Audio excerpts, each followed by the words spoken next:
What I'm going to do today is tell you a little bit about myself and my journey, how I came to the NIH, and why you should care about 508 compliance, accessibility, and state that you have it.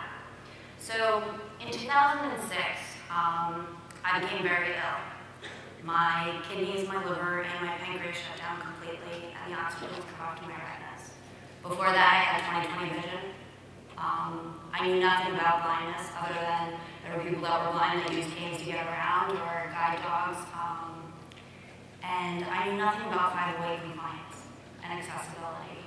And it wasn't because I was an uncaring, unfeeling person. It just never affected me. So why would I know?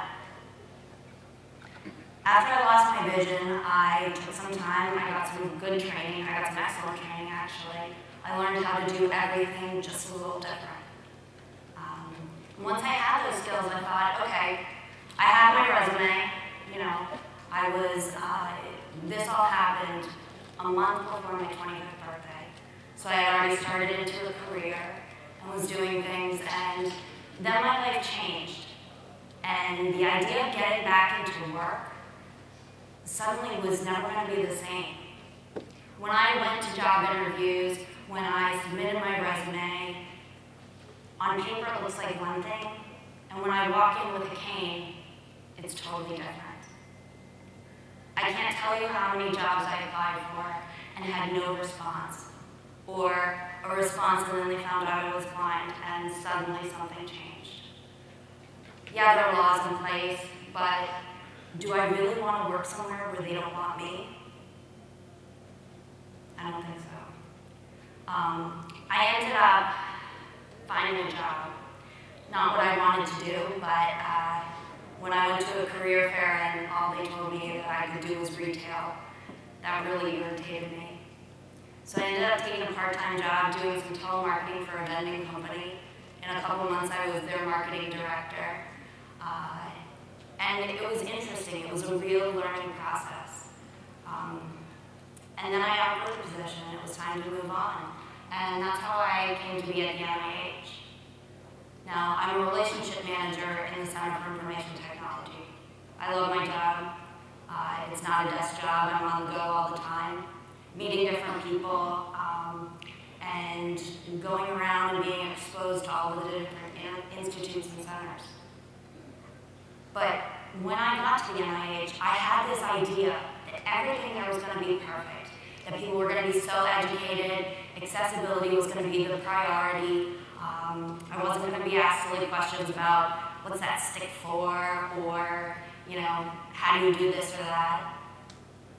And that wasn't exactly accurate.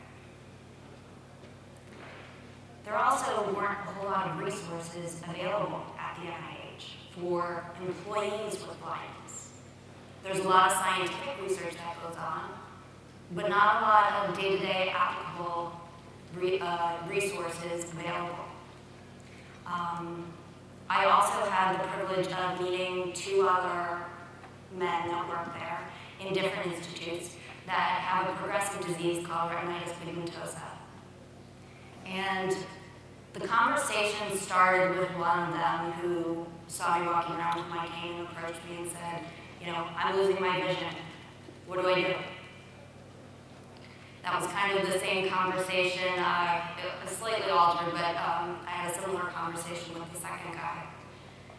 And we got together for lunch one day, and it was in that lunch discussion that we said we should do something about this. And that was also the first day that this group that I have been spearheading ever since was formed. It's called the 3 Blind Mice. I do have a warped sense of humor, and I'm the first one to laugh about things. But what we are is we're an independent blind and low vision resource sharing group. We started with literally the 3 of us, and we've grown to 48 members. I refer to them very affectionately as the mice, and we continue to grow. So we're made up of blind, low vision, and sighted people. And what we're trying to do is start a conversation. Blindness and other disabilities aren't something to shy away from or be scared of. Talk about it. How do you start that conversation? Start by saying hello.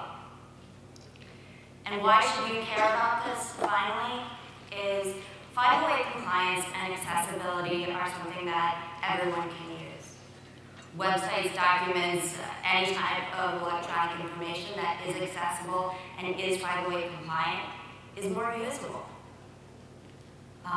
The other thing is, we're planning for our future. Most people who have a disability aren't born that way. We acquire them. Our population is getting older.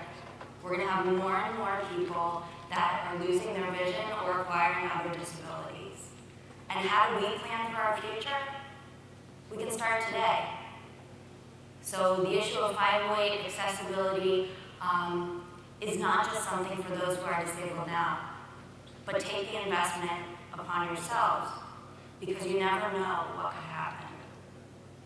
And you want to make sure that you're in the best position possible if for some reason that becomes you. So just one other thing, I